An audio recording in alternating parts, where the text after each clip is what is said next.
எனக்கு வேற வழி தெரியலப்பா. கமலி இல்லாத அந்த ஒரு வாழ்க்கை என்னால நினைச்சு பார்க்க முடியலப்பா. நினைச்சு பார்க்க முடியலப்பா. அதுவா காளையா, என்ன பெரிய சினிமா, நீ தான் எனக்கு எப்பயுமே ஸ்டாரு. காளையண்டா, ஏகாந்த கலைஞன்டா.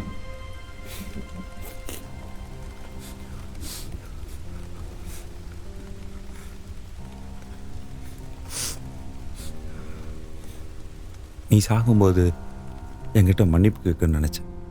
அது இத்தனை வருஷம் கழித்து இப்போ தான் நிறைவேறியிருக்கு. சரி, நான் போகிறேன். போறீங்களாப்பா? போறீங்களாப்பா?